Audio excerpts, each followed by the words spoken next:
Hey guys, welcome back to the Ratcoin podcast. This week I'm going to be talking about the small denomination coin design change that the US Mint has planned for 2026. I'm also going to introduce a couple new segments that are going to be taking away a couple of the previous segments I used to do. So first off, I have the new segment right off the bat. So this is the introduction for it. It's called it's Coin of the Week. I'm just trying to get some viewer interaction, and you guys get more knowledge from this. I get more knowledge from this because I'll do research on coins you want to know about. So give me a week or two before I get your coin in an episode if you do that. But I'm taking the trivia question, the term of the week. I'm kind of smushing them into this segment, and this way is good. And like I said, it's going to require a little quote unquote participation from you guys. Basically, I have it linked below, but I have a Google form, and there's going to be two questions on it. One is the coin or the bill or whatever you want, numismatic object related to what you want me to have on the podcast, and your YouTube username or whatever you want to be called on the episode, so I can give you a shout out in that episode. So you guys, make sure you're listening, and you'll find your episode that you just got featured in. So I'm going to start. The way this is going to work, I'm going to start the segment with a trivia question, description, something like that of the coin. And towards the end of the episode, like with the trivia, I'm going to give a answer to it. And then I'm also going to give a brief history of it.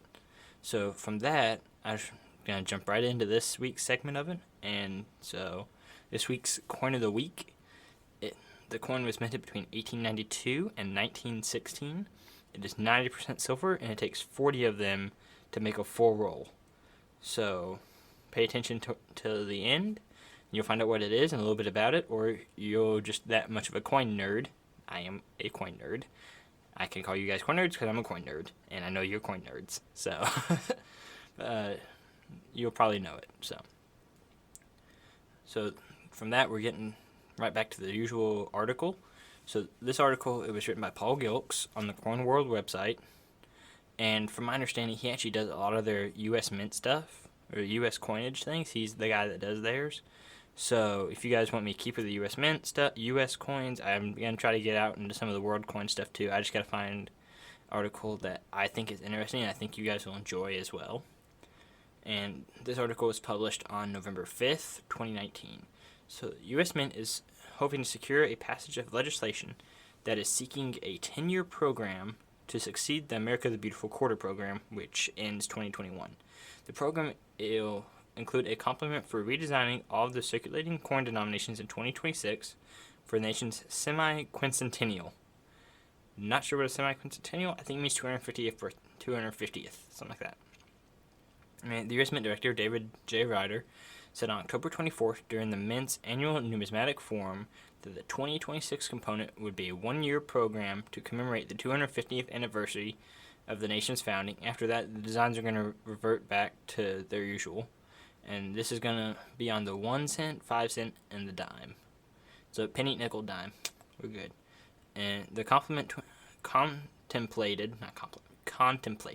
2026 redesign would affect the Lincoln cent, Jefferson 5 cent, and the Roosevelt dime.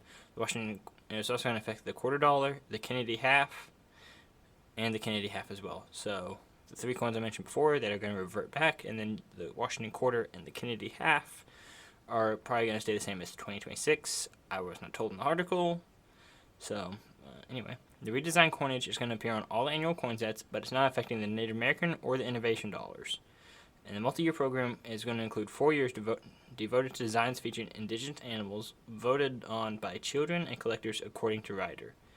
There are going to be 5 quarters designed for each of the 4 years, so, not much different from what we got now. Ryder also said that the animal component would include indigenous and native species that would be featured on the Kennedy half-dollar reverse. Youth sports quarter issues will bear designs selected by young collectors. Ryder said the sports component will include a tie-in to the 2028 Olympics.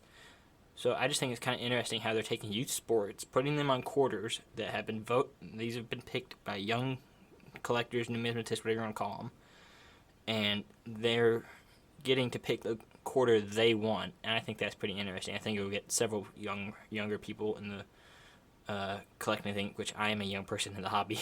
I'm 18, but I might get like 8-year-olds in for something. And then they got the 2020 Olympics. Who knows what that's going to be? Also, according to Ryder, there's a suggestion that is under consideration to produce gold, silver, and bronze medals bearing the designs for the Olympic winners' medals in a version available to collectors. So whenever you see someone in the Olympics wearing a gold, silver, or bronze medal, you could own one. I think that would be pretty neat. I mean, you're not going to own the exact thing, but you're going to own a copy or something similar to it. So I think that would be pretty interesting to me. The Mint is going to coordinate with the Bureau of Engraving and Printing about joint packaging options for each of those 3 elements. Currently, the quarter dollar to replace the America the Beautiful quarter dollars beginning in 2021 is going to depict George Washington as his portrait appears on the denomination from 1932 to 1998, so front staying the same. Nothing surprising there. And on the reverse, a design thematic of Washington crossing the Delaware on the Delaware River on Christmas Eve, 1776. So essentially, they're kind of doing, I think it's the Delaware State Quarter. From that reverse, from what I've seen, some of it, I think online, is going to be very similar. They're going to take away some of the Delaware elements, and they're going to, I think, enlarge it a little bit, make it a little more not based off of a quarter from like 1999. I think it was Delaware. As far as I remember, I'm not entirely sure. But concluding with that, we have the coin of the week. I'm calling it the finale because you have the opener giving you what the coin, description thing. Now we got the finale, which closes it. And if you didn't already know it, or you Googled it, the coin of the week this week is the Barber Quarter. So the Barber Quarter was designed by Charles E. Barber and first minted in 1892 when Barber was the chief engraver of the U.S. Mint. Barber quarters are widely circulated, yet one is more likely to find a higher grade example than a rare date. So you're going to find one that's in really, really good shape versus you're not going to find low mintage, essentially.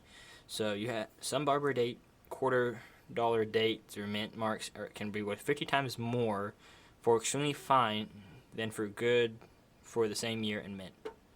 So some of them are extremely fine, they're worth more.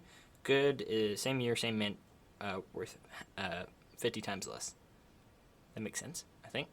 The most rare Barber quarter is the 1901S. The 1901S is valued in $1,000 depending upon grade. So, usual stuff.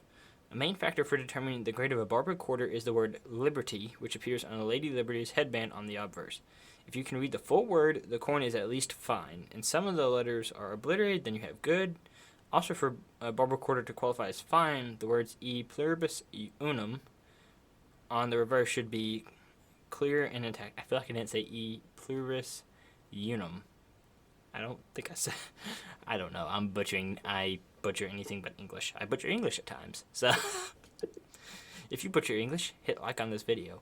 Please, we need likes. Help.